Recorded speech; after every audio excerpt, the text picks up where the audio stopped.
When you receive your GroTrack camera, open the box and remove the camera by lifting the black tab. Inside the box beneath the camera, you'll find the camera's charger. If you've just received your GroTrack device, plug in the camera to charge, making sure that the charger clicks in securely to the charging port.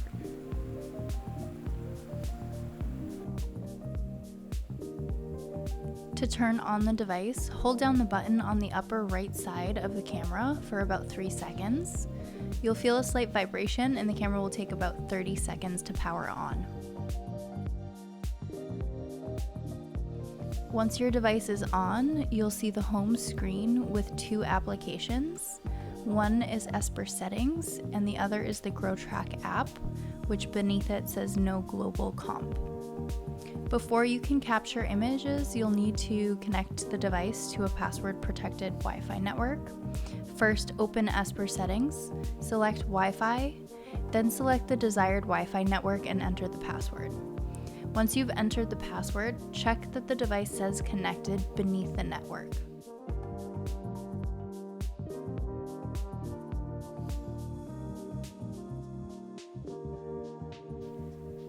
To test that you're successfully connected to Wi-Fi, go to the GroTrack app and try to search an existing patient.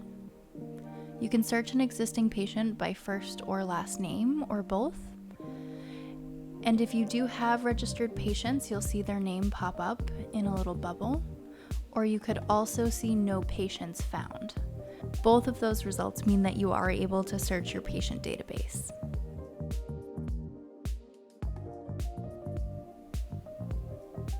Another way to test that your Wi-Fi connection is successful is to do a blank search.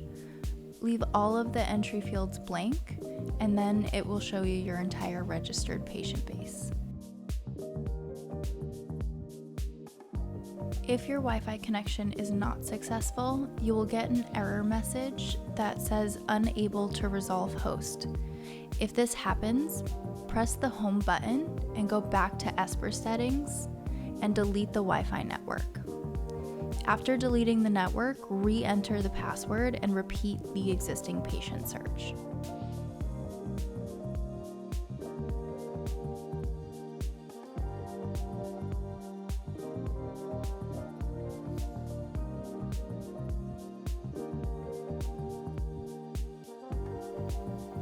If you're still having connection issues at this point, please reach out to our tech support number.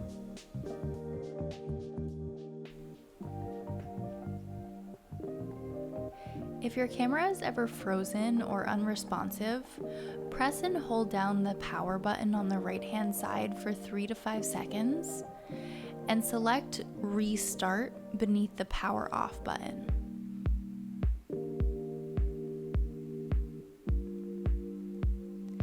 Allow the camera 1 to 2 minutes to turn off and then power itself back on.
If you know that your camera is charged but it will not turn on, you'll need to do a manual reset.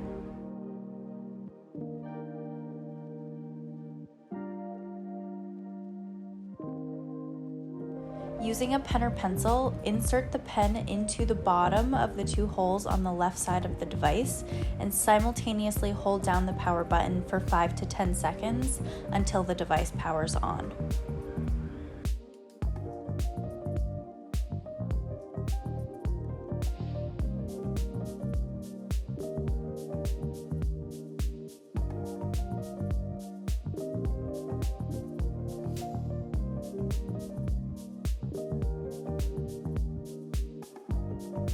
If you've just received your device, you should already be logged in when you open the GroTrack app.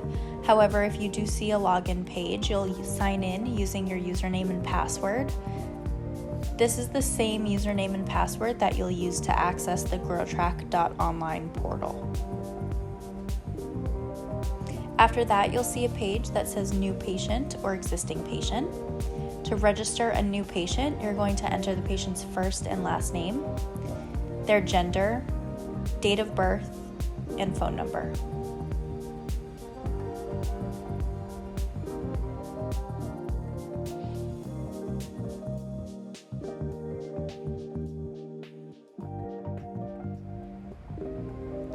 Once you click Create, that patient's file will automatically upload into your portal.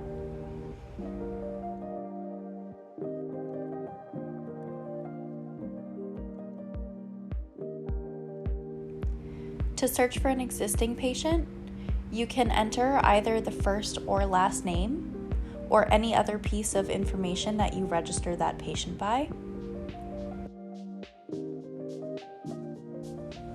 When you hit search, you should see the patient come up in a little circle icon on the screen.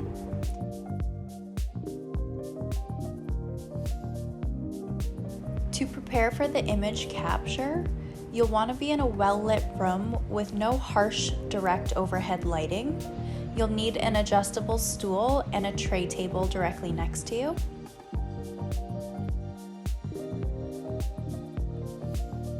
On that tray table, the supplies you'll need is your GroTrack camera, a spray bottle filled with water, a fine tip marking pen, a flexible measuring tape, a rat tail comb, some clips, and some hair elastics.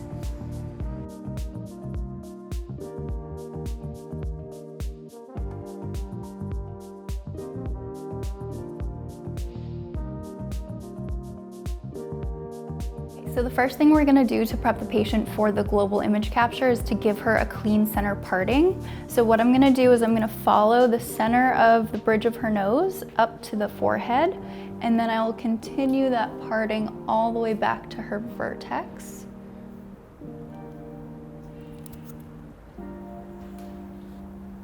It's very important that the parting is nicely centered. You don't want to be askew to one side or the other.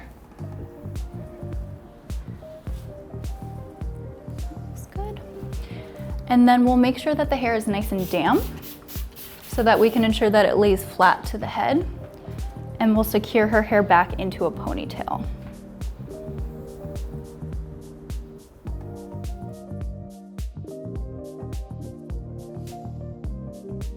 To capture the global images, there are 5 angles to choose from. You have 1 on each temple, the frontal image, the back, and the crown. If you wish to take all 5, you can select all positions. Otherwise, you can choose the specific angles that align with your patient's areas of concern. So for the frontal image, what you'll do is you're going to make sure that your camera lens is parallel to your patient's face. You don't want to be tilting forwards or backwards at all, and your lens should be roughly at eye level. By positioning the patient as you see on the template shown below, you're then going to line up the patient's head within the red template on the screen, cutting off at the ears, the chin, and the center line should align with the bridge of the nose and the middle parting.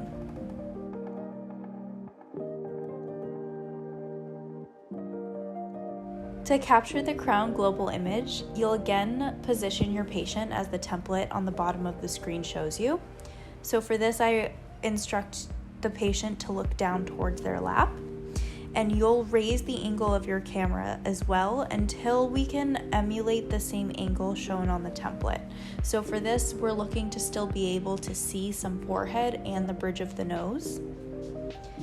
Once you've positioned your patient, you'll line up their head within the red 3-sided box on the screen. Once the patient's head is aligned within the red box, you'll notice that there are 2 arrows on the screen. You'll use these arrows to make adjustments to the length of the blue rectangle in the center of the screen. The blue center line within that rectangle should align with your center part.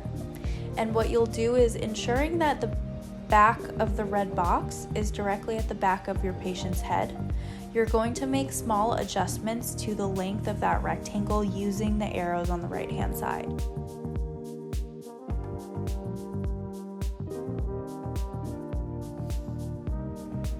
To capture the right and left side global images, you'll position your patients facing sideways so that you can see their profile.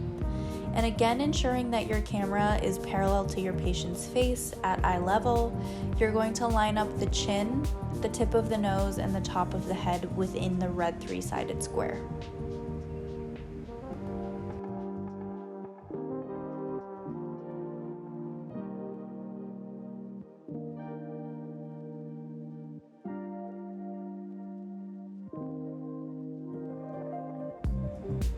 For the left side image, you'll do the same.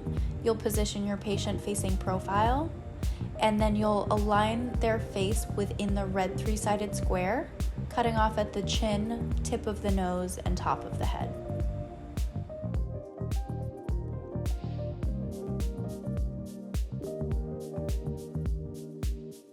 Okay, so now we're getting ready to take our close-up images now that we've completed the global image capture.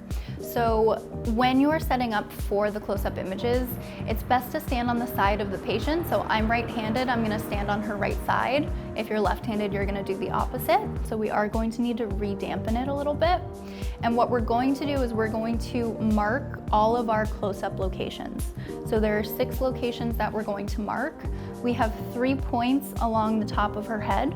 We have 1 at the occipital, and then we also have 1 in each temple. And I'm gonna continue her middle part all the way through the back of her head.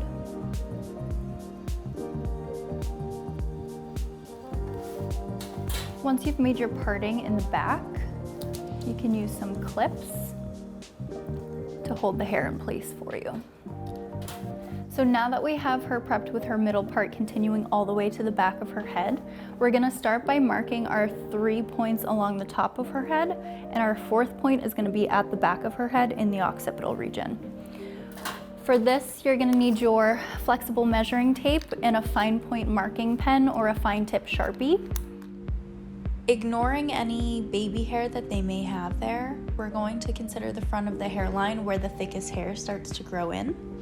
And from that front of the hairline, you will measure 1 inch back and make a small dot on the scalp using your fine tip Sharpie. To find your midpoint, you're going to use the ears as a landmark. Placing your fingers where the scalp meets the ears, you're going to run your fingers up and over to the top of the head like a headband, and that should place you about 1/2 to 2/3 of the way towards the vertex. Again, we're going to use the ears as a landmark, placing our fingers right where the ears connect with the scalp, running your fingers up and over the top of the head until you come to your midline, and making a mark there. You'll measure again starting at the front of the hairline and record the distance to that midline point. Depending on the size of each individual patient's head, everyone's vertex should be in the range of 2 to 3 inches behind the midpoint. Again, you're going to measure from the front of the hairline to the vertex and record that distance so that it can be duplicated in future sessions. To find the occipital close-up, what you'll do is place your fingers at the midpoint of each ear and slide your fingers backwards until you meet your midline part. We do request that you take a occipital close-up image at every patient's first visit. Once you've marked those 4 points, you should have a continuum of measurements starting at the front of the hairline to your frontal point, midpoint, vertex, and then occipital point. It's important that you record the measurements of your close-up marking position so that they can be duplicated again at future sessions.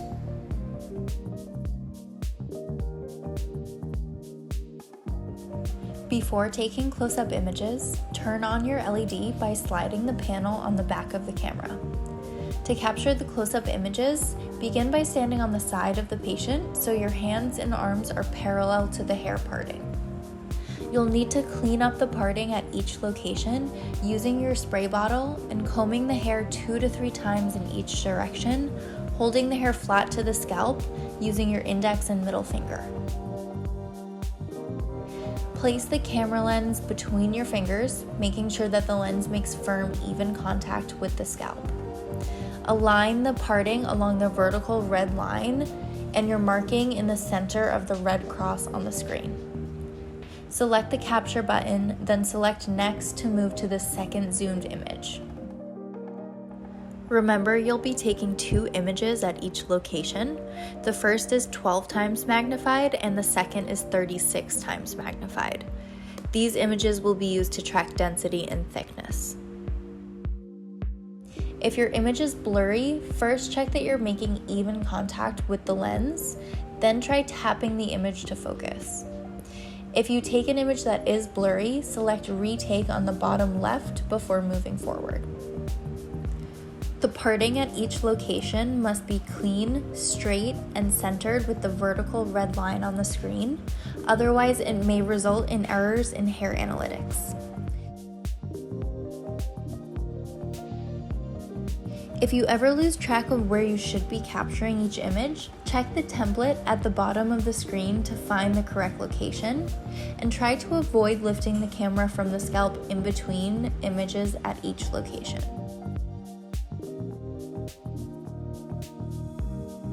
Please be sure to take an occipital close-up at each patient's first session for the growth scale portion of the analysis.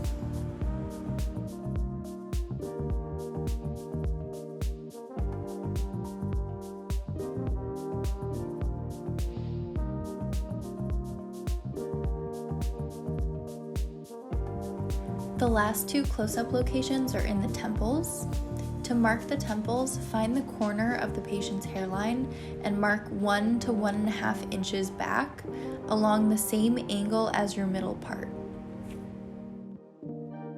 Once you've made this part, you may need to use some clips to help you hold the hair out of the way. You're going to measure about 1 inch to 1.5 inches into the hairline. By measuring 1 inch back into the hairline, it ensures that our camera lens is not going to capture any bare skin on the forehead.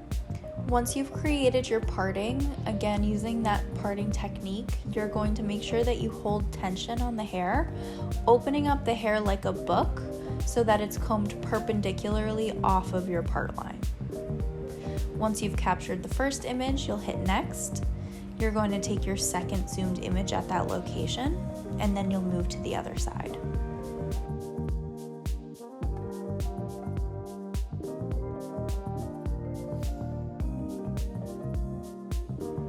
To better measure this location, if your patient does not have a lot of hair left in the temples or doesn't have a very distinct corner, is taking your measuring tape, placing it at the tip of your patient's nose. You're going to run that through the pupil of the eye and estimate again about 1 inch to 1.5 inches into the hairline.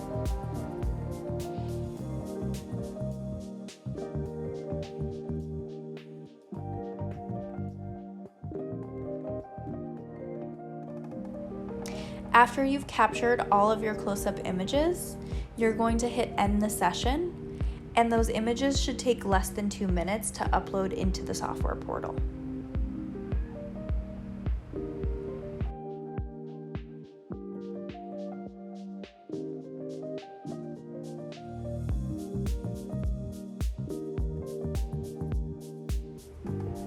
Certain patients' hair may be more difficult than others to manage for the image capture.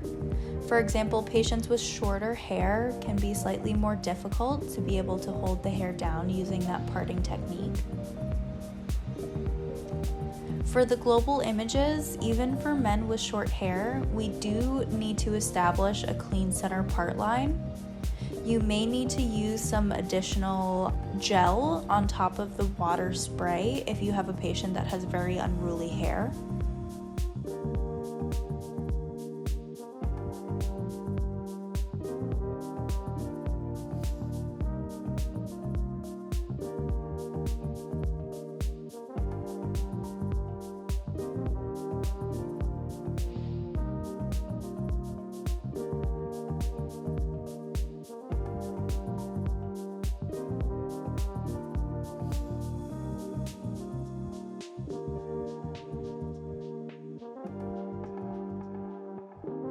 Once you finish your photo session, turn off the LED by sliding the panel down and wipe the exterior of the lens with alcohol to sanitize.